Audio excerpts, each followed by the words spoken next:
தந்தை, மகன், தூய ஆவியாரின் பெயராலே ஆமென்.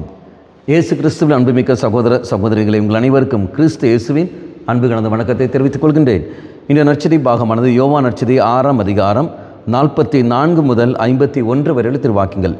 குறிப்பாக 50வது வாக்கியம், உண்பவரை இரவாமல் இருக்க செய்யும் உணவு விண்ணகத்தில் இருந்து இறங்கி வந்த இந்த உணவை. அதுதான் நாம் பார்க்கின்றோம் திருப்பலியில் நாம் பெறுகின்ற நற்கருணை. அப்போ நற்கருணை பெறுகின்ற ஒரு மனிதன் இதோ சொல்கிற வார்த்தை, உண்பவரை இரவாமல் இருக்க செய்யும். அப்படி என்றால் நீங்களும் நானும் உணர்வோடு வாழ்வோம். நற்கருணை நாம் பெறுகிற சமயத்தில் இயேசு கிறிஸ்துவை நாம் பெற்றுக்கொள்கின்றோம். அப்போ இயேசு கிறிஸ்துவை நாம் பெறுகின்ற பொழுது அந்த இயேசு கிறிஸ்து என் உடலோடு கலந்து விடுகின்றார், என் உயிரோடு கலந்து விடுகின்றார். என் உடலோடும் என் உயிரோடும் கலந்த பிறகு என் சிந்தனைகளும் என் கருத்து எல்லாம் இயேசு அங்கு தன்னுடைய கட்டுப்பாட்டில் கொண்டு வந்து விடுகின்றார். அப்போ கட்டுப்பாட்டில் கொண்டு வந்த உடனே நான் இயேசுவை பிரதிபலிக்கின்ற ஒரு மகளாக நான் மாறிவிடுகின்றேன். அப்போ என்னுடைய வார்த்தை, என் வாயில் வருகின்ற ஒவ்வொரு வார்த்தைகளும் என்னுடைய சிந்தனைகளிலும் என்னுடைய செயல்பாடுகள் எல்லாமே இயேசுவின் செயல்பாடுகளாக மாறும், இயேசுவின் சிந்தனை. அப்போ இயேசுவின் சிந்தனைன்னு சொல்லும்போது பிதாவாய் தெய்வத்தை மையப்படுத்தி இருக்கின்ற ஒரு சிந்தனை. வார்த்தையின் போது பிதாவாய தெய்வம் என்ன சொல்கிறாரோ அந்த வார்த்தை. அப்போ மற்றவர்களை உற்சாகப்படுத்துகிற வார்த்தைகள் தான் வருமே ஒழிய காயப்படுத்துகிற வார்த்தைகளோ அவமானப்படுத்துகிற வார்த்தைகளோ ஒரு நாளும் என் மாறாது.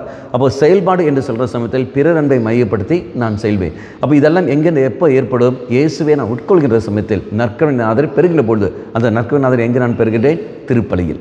அப்போ எந்த அளவுக்கு நான் உணர்வோடு நான் பெறுகின்றேனோ, எந்த அளவுக்கு பக்தி உணர்வோடு நான் திருப்பலியில் நான் பங்கெடுக்கின்றனோ, எந்த அளவுக்கு தாகத்தோடு நான் பங்கெடுக்கின்றனோ அதுக்கேற்றபடி தான் எனக்கு அந்த அனுபவம் கிடைக்கும். அப்போது உண்பவர் இரவாமல் அவன் இருக்க வேண்டும் என்றால் அவன் நற்கருணை பெற்றால் மட்டும்தான் முடியும். சாதாரண மனிதன் இந்த உலகத்தில் வாழ்கிற நான் இந்த உலக வாழ்க்கையில் வாழ வேண்டும் என்றால், ஆரோக்கியம் எனக்கு கிடைக்க வேண்டும் என்றால் நல்ல உணவு நான் உண்டு என் ஆரோக்கியத்தை நான் காத்துக்கொள்கின்றேன். அதே போல் இந்த ஆரோக்கியத்தை இழக்காமல் இது காத்து கொண்டு ஆன்மீகத்திலும் மற்றவர்களை தெய்வ பாதையில் நான் கொண்டு போக வேண்டும் என்றால் எனக்கு உலகம் தருகின்ற உணவு மட்டுமல்ல, மாறாக தெய்வம் தருகின்ற உணவு அதுதான் நற்கருணை. அதை நான் பங்கெடுத்தால் மட்டுமே தான் முடியும். ஆக இறைவனை மன்றாடுவோம். ஆண்டவரே, நான் தகுதியோடு நான் பங்கெடுக்க கிருபையை தாரும் என்று சொல்லிக்கொண்டு விசேஷம் பங்கெடுத்து மன்றாடுவோம். கண்களை மூடிக்கொள்ளுங்கள்.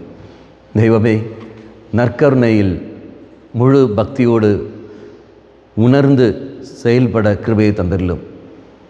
நீ தான் இங்கு வருகின்றேன், என்னை சொந்தமாக்குகின்றேன் என்று உணர்ந்து கொண்டு திருப்பலியில் பக்தி பூர்வம் பங்கெடுக்க கிருபையை தந்தருளும்.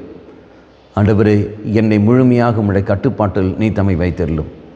அம்மா மாதாவே, தெய்வ மாதாவே, எங்கள் மாதாவே, என் அன்னையே, விசேஷமாக எங்களுக்காக பரிந்து பேசும். ஆமேன். தந்தை, மகன், தூய ஆவியாரின் பெயராலே ஆமேன்.